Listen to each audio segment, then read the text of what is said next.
Hi to all. Today we discuss about the laboratory safety and also biohazardous agents. So, what is the biohazardous agent? So, biohazardous agent is generally it is an agent that which is biological in nature and also capable of self-replication and possess the capacity to produce deleterious effects upon biological organisms, so which is present in biological in nature and also capable of self replication and also which are produce deleterious effects on the biological organisms. Those are called biohazardous agents. So here every biohazardous material that contains or has been contaminated by a biohazardous agent. So here several biohazardous agents are present. Those are viruses and oncogenic virus, bacteria and chlamydia, parasites, fungi, recombinant DNA, cultured animal cell and also several human clinical specimens. Human clinical specimens like tissues, fluids, etc. Tissues, fluids, etc. And also some tissues from experimental animals. Some tissues from experimental animals, including animal dander.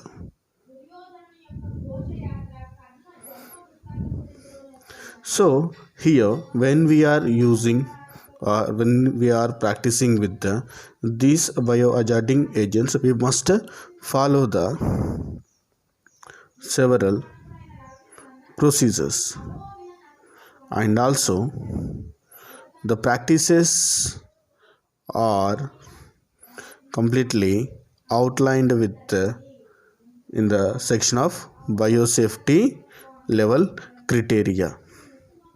So here these are classification completely based on the activities. So when we are practicing with these laboratory biohazardous agents, so we must take several precautions related to biosafety level criteria.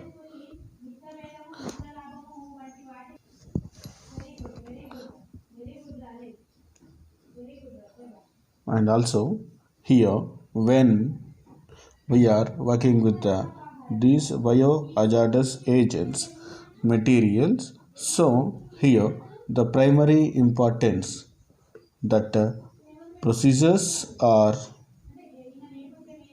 followed consistently in the laboratory, and additionally motivation and critical judgment and specific safety knowledge regarding the material or agent essentially for ensuring the protection of all personnel, the public and the environment. So here we are working with these biohazardous agents in four different types of biosafety level laboratory. So here biosafety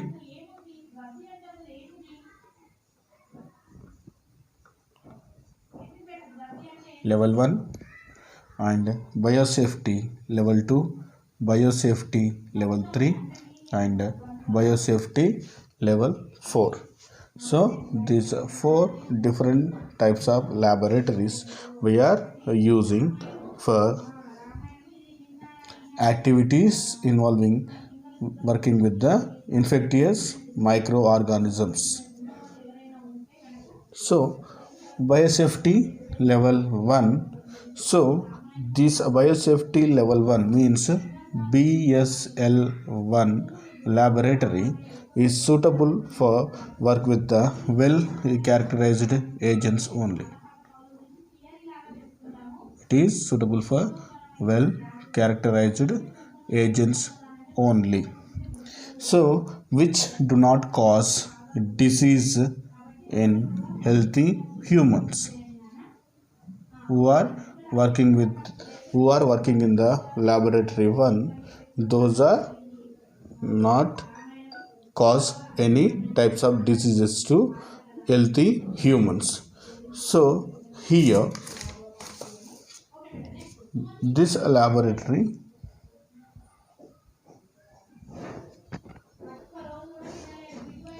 here potentially infectious material, potentially this infectious material must be decontaminated before disposal, either by adding appropriate disinfectant or by packaging for decontamination.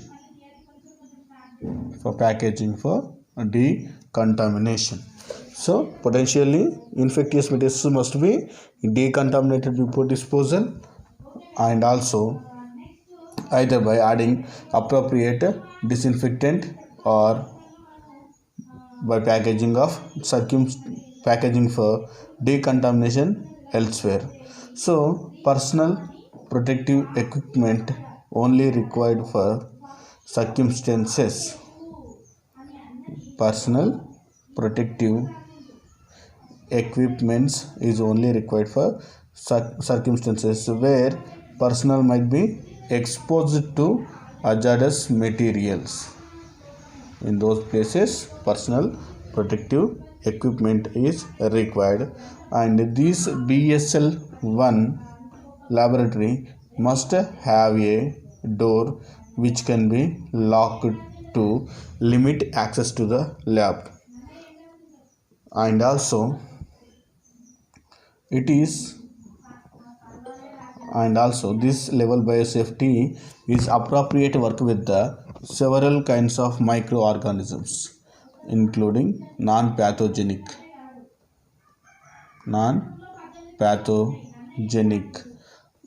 Escherichia coli and Bacillus subtilis and Saccharomyces and other organisms not suspected to contribute human diseases. So here these type of laboratories are used. This type of means BSL1 laboratories generally used in teaching spaces for high schools and colleges.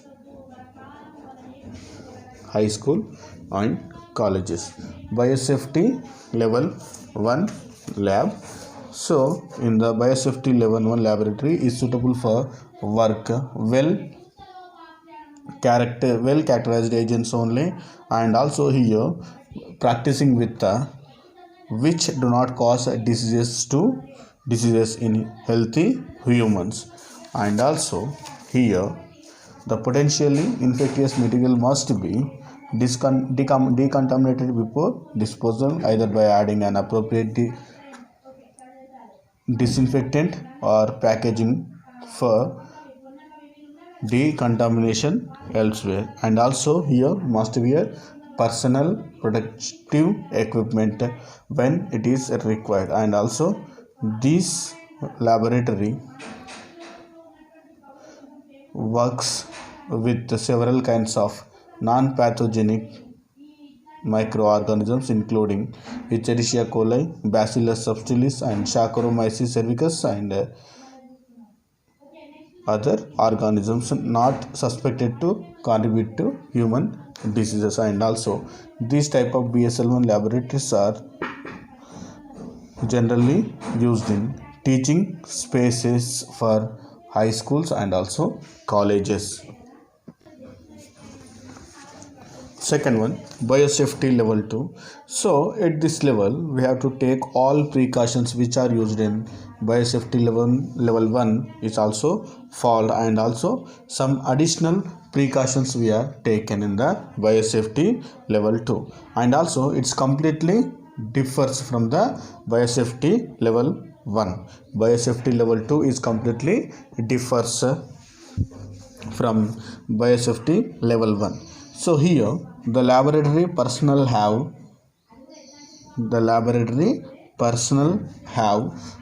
a specific training in handling with the pathogenic agents, and also directed by scientists with advanced training. That means who are handling the biohazardous agents, they will be must be a skillful person can handle these type of pathogenic agents. That means they can take a specific training to handling the pathogenic agents, and also several scientists with advanced training they can handling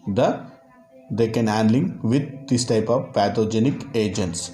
And also access to laboratory is limited when work is being conducted, and also extreme precautions would be taken with contaminated sharp items, and also the certain processes in which infectious aerosols or splashes may be created or conducted in biological safety cabinets.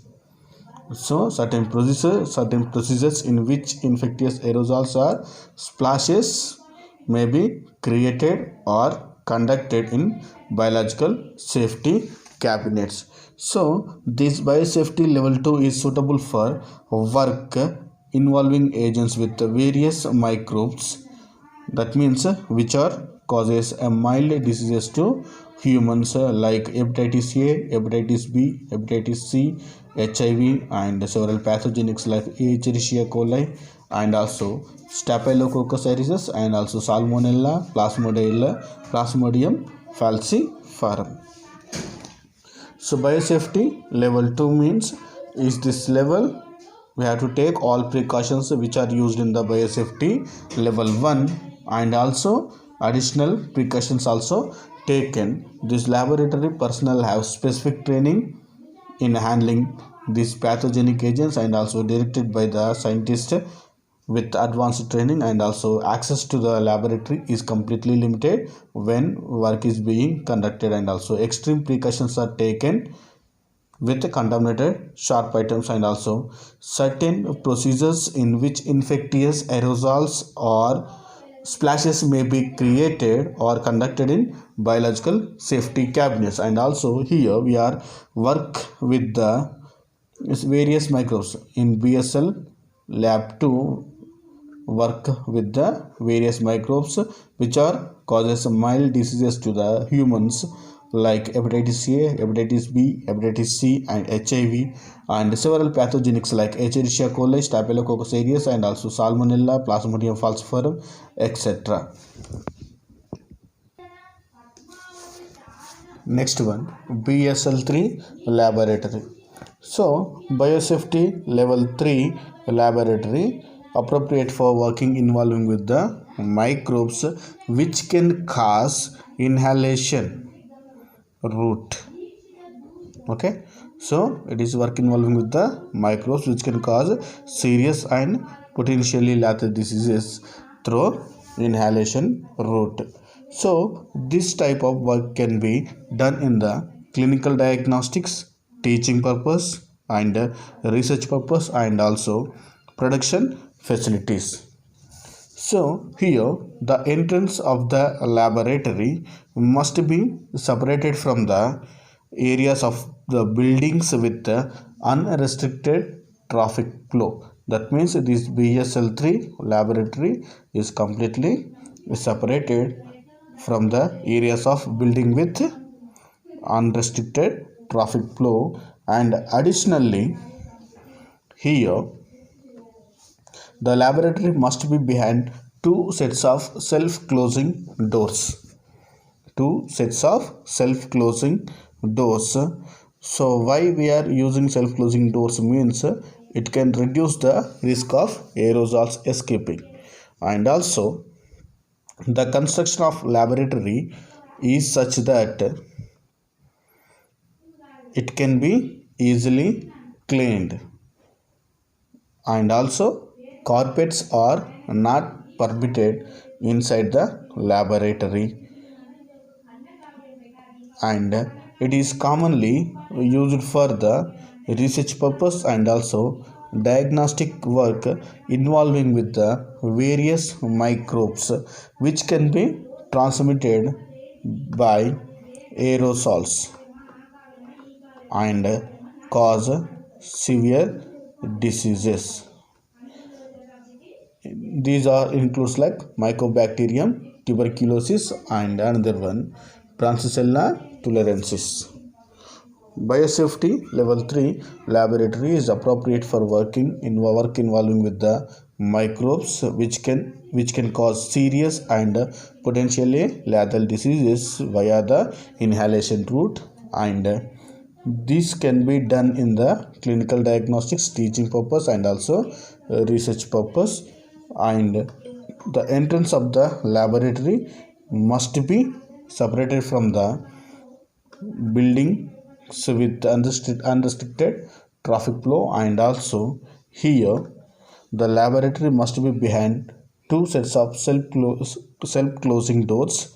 Why? Because it can reduce the risk of aerosols escaping. And also when we are construction of laboratory such that it can be easily cleaned, and also carpets are not permitted inside the laboratory, and it can helpful for the research purpose, diagnostic work with involving various microbes which can cause severe diseases.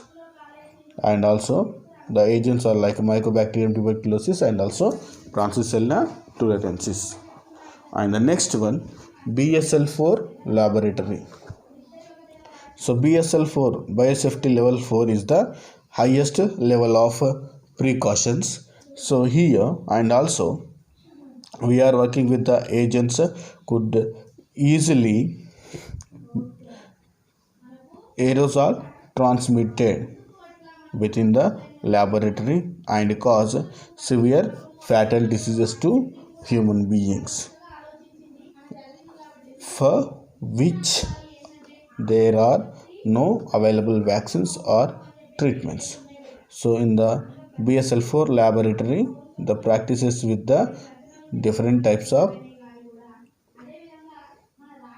pathogens means which are no available vaccines or treatments.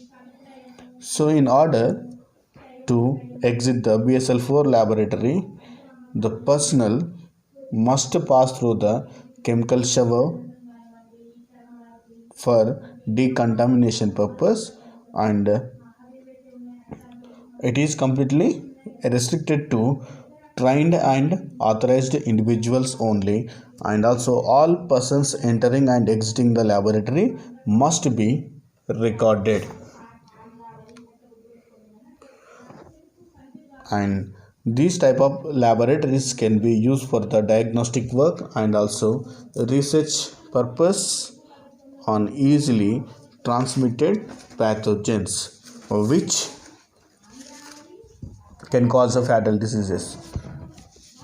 So here in this type of laboratory works with the such as Marburg and Lassa virus and Nipah and now COVID-19 coronavirus also. BSL-4 laboratory means it is the highest level of biosafety precautions we are taken, and also it's appropriate work with the agents that could be easily aerosols transmitted, and also severe fatal diseases in humans for which there are no available vaccines or no treatments.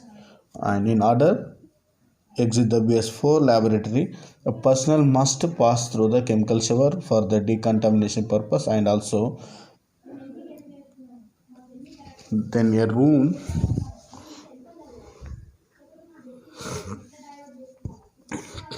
trained.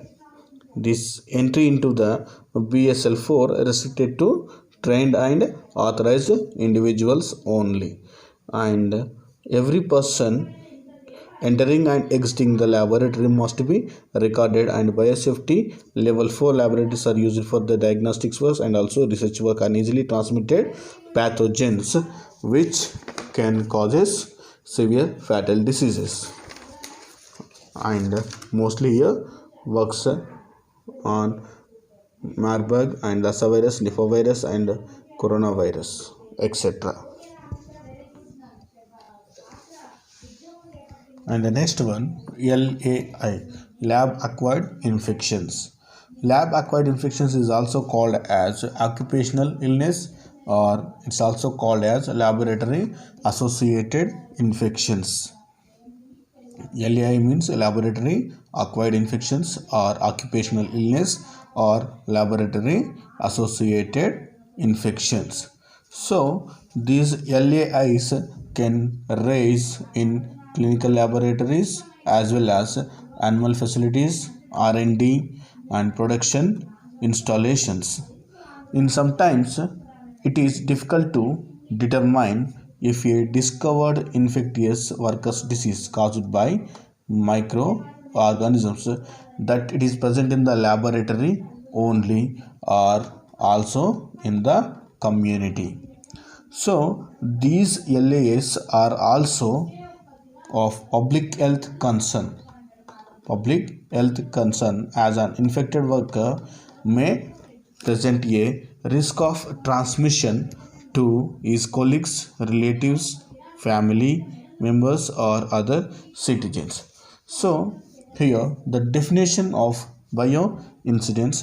So bioincidents are as all irregularities that occur while handling the biological agents, means while handling the pathogenic organisms, including those which have been genetically modified, cell cultures and parasites which may be able to provoke any infection, allergy or toxicity. They can be caused human errors. Or technical failures. Bioincidents are defined as all irregularities that occur while handling the biological agents or pathogenic organisms, including those which have been genetically modified, cell cultures and parasites which may be able to provoke any infection, allergy or toxicity, and they can be caused by the human errors or technical failures. So definition of LAI. LAI is defined as all infections acquired through the laboratory or laboratory related activities, regardless whether they are symptomatic or asymptomatic. That means which are occurs through the laboratory, those all are called as laboratory acquired infections. So how laboratory infections are acquired?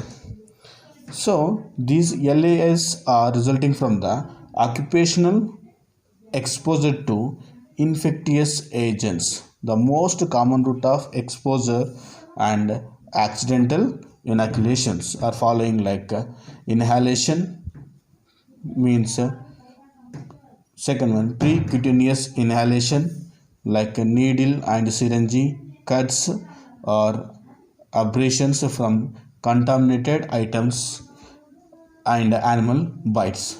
Another one, contact between mucous membranes and contaminated material. Contaminated material means hands or surfaces, and ingestion means aspiration through a pipette or smoking or eating.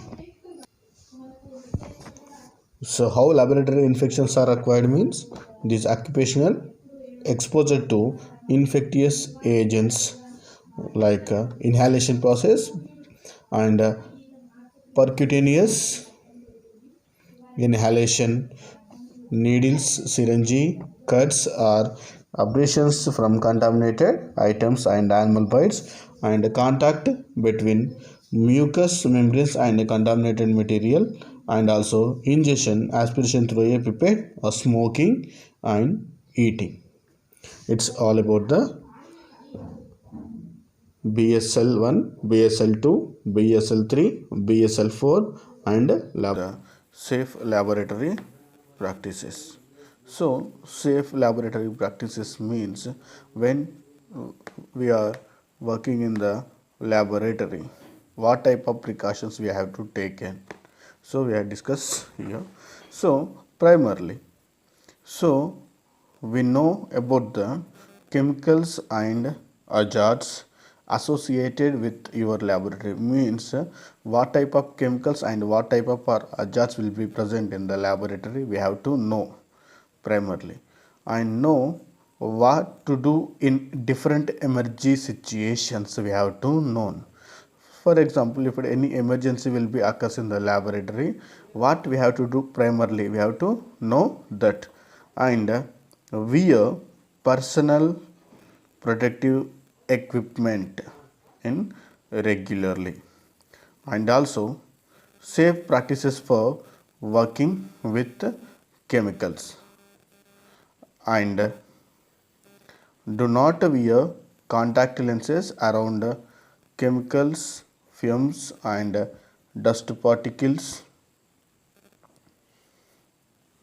means we are not using contact lenses around chemicals, fumes, dust particles and other hazardous materials, and also avoid working alone in a laboratory, means whenever we are working in the laboratory we have to work as a group, not alone, and also avoid producing aerosols and use extreme care when working with the needles, blades and glass, and also do not eat any type of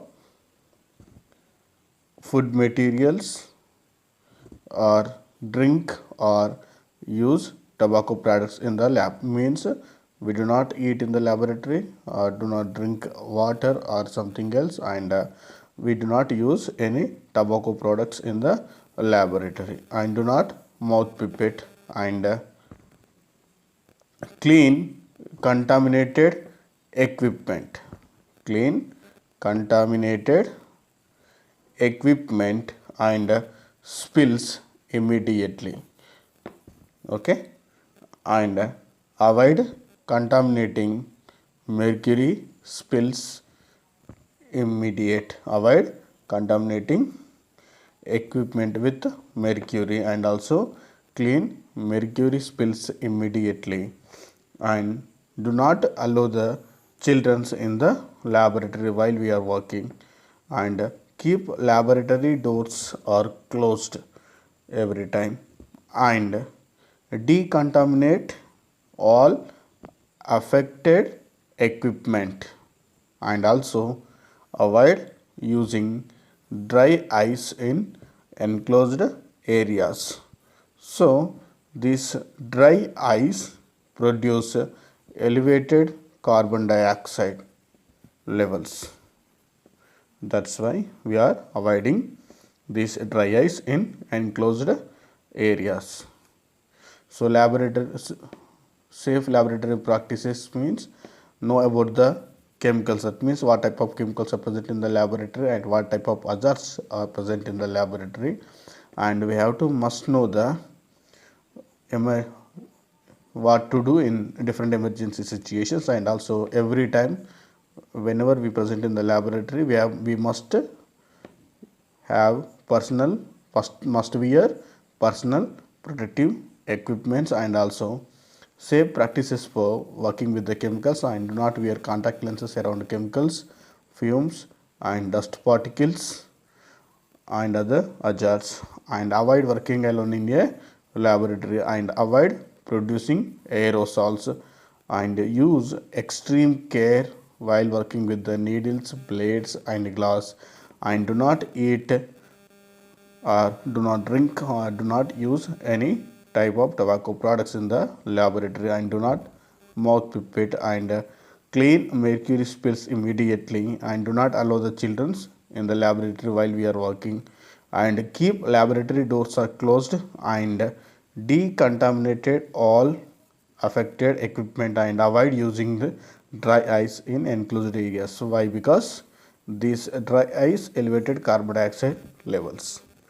It's all about the safe laboratory practices. Thank you.